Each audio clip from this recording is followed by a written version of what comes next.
I need to tell you this the way it actually felt, not the polished version, not the inspirational poster version, but the truth as it sat in my chest that night. Because sometimes the smallest decision, the one nobody applauds, is the one that changes everything. It started on a Thursday evening in downtown Seattle, the kind of cold drizzle that doesn't look dangerous but soaks you to the bone anyway. I was 26, working as a server at a high-end restaurant called Ember Room. If you've never been in a place like that, imagine dim lights, soft jazz menus without prices, and people who talk to you like you're part of the furniture. Ember Room wasn't about food. It was about status. And, for people like me, it was about survival. I needed every shift, every tip. My dad had passed 2 years earlier. My mom was juggling part-time work and medical bills, and I was the backup plan for everything that went wrong. So I kept my head down, smiled on command, and learned how to disappear when rich people were having a bad day. You know what I mean. That night was supposed to be quiet. Rain usually scares people off, but instead the place filled up fast. Investors, lawyers, tech executives, the kind of crowd that laughs a little too loud because they know no one's going to stop them. And overseeing it all was Martin Hale, the floor manager. Perfect suit, fake charm, sharp tongue. He believed fear was a leadership style. "Pick it up," he whispered harshly as I passed him with a tray. "Table 7's watching you. Don't embarrass us." Us. Like I had anything in common with the people dropping $1,000 on dinner. Around 8:30, the front door opened and everything shifted. Not all at once, just enough that I felt it before I understood it. Cold air rushed in carrying rain and city grime, and standing there was an older woman who looked completely out of place. Late 60s, maybe thin, shaking, wearing a coat that had seen better decades. Her shoes were soaked. Her hands trembled around a worn canvas bag. People stared. Then the whispers started. "Is she lost? Did someone let her in? Oh, come on, not here." Martin saw her and stiffened. I watched his jaw tighten as he walked toward her with that tight smile he used when he was about to humiliate someone. "Ma'am," he said loudly, "this is a private restaurant. You need to leave." She looked around like she'd just woken up somewhere unfamiliar. "I just wanted to sit," she said softly. "I'm cold." Someone laughed. Not a full laugh, just a sharp breath of amusement. A man near the bar pulled out his phone. Another joined in. It spread fast, that ugly kind of laughter that isn't joy, it's relief that the spotlight isn't on you. "I can't believe this," a woman at table 7 muttered.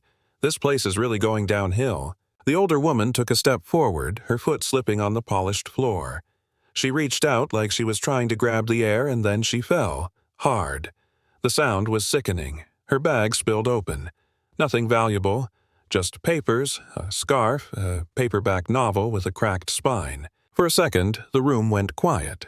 Then someone said, "She's probably drunk." That's when Martin snapped. "Enough of this," he said. "Security, get her out. Now." Something inside me burned. I don't know how else to describe it. I saw my mom in that woman the way she looked after chemo days, disoriented and exhausted. I heard my dad's voice telling me that being decent costs something, but being cruel costs more. And I knew if I stayed where I was, I'd hate myself later. So I set the tray down. Not gently, I let it clatter. Heads turned. Martin shot me a look that could have cut glass. "What do you think you're doing?" I didn't answer. I knelt beside her, ignoring the cold marble biting into my knees. "Hey," I said quietly. "I've got you. You're okay." She was freezing. Her skin felt like ice. "My son," she whispered. "I was supposed to meet my son." "Don't touch her," Martin hissed. "You're not paid to play hero. Get back to work." "She needs help," I said louder now. "She's hypothermic." "And you're fired," he snapped back without hesitation. Effective immediately. "Get her and get out." The word fired hit harder than I expected. Rent flashed through my mind. Bills, my mom's medicine. Everything I couldn't afford to lose. The room felt like it was watching, waiting to see what I'd do next. I stood up, helped the woman to her feet, and wrapped my jacket around her shoulders. "Okay," I said. "We're leaving." We walked out into the rain together. No one followed. No one offered help. One woman actually pulled her purse closer as we passed, like kindness was contagious in the worst way. Outside, the rain was relentless. I didn't have a car. I had $40 in my wallet and no job. But I wasn't about to leave her on the sidewalk. We found a diner a few blocks away. Bright lights, vinyl booths, the smell of coffee and fried food. It felt like another world. We sat down and I ordered soup and grilled cheese, doing mental math the whole time. She told me her name was Eleanor. Her voice was steadier now, calmer. She thanked me like I'd done something extraordinary, even though all I'd done was what anyone should have done. What I didn't know was that across the city a man named Daniel Ross was tearing it apart trying to find her. Eleanor wasn't just anyone. She was his mother. And Daniel Ross wasn't just a worried son.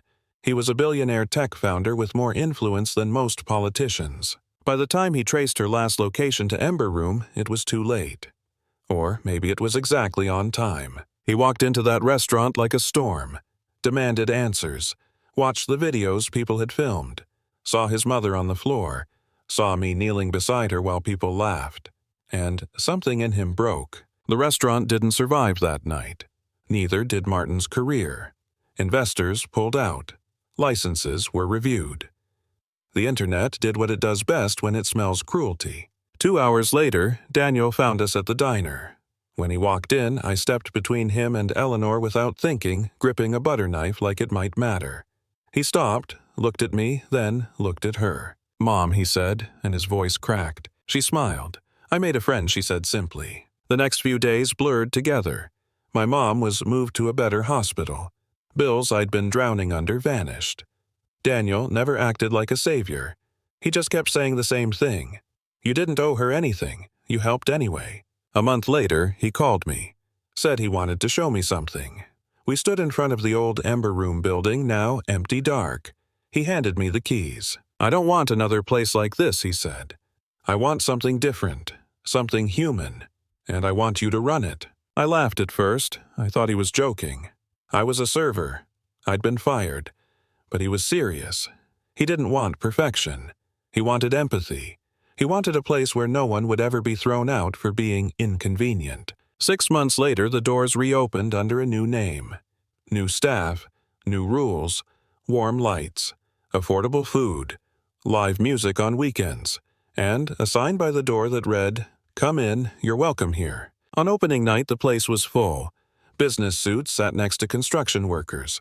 Families shared tables with solo diners. Eleanor sat in the best booth, smiling like she belonged. Because she did. Near closing time, I stepped out back for air and found Martin standing there thinner, older, holding a plastic bag with his things. He asked if we were hiring. His voice shook. I didn't hire him, but I brought him a plate of food and directions to a shelter. Because winning doesn't mean becoming the thing that hurt you. It means breaking the cycle. So here's my question for you. If you were standing where I stood that night with everything to lose and nothing to gain, would you have stepped forward? Or stayed quiet? Tell me in the comments. I want to hear what you think.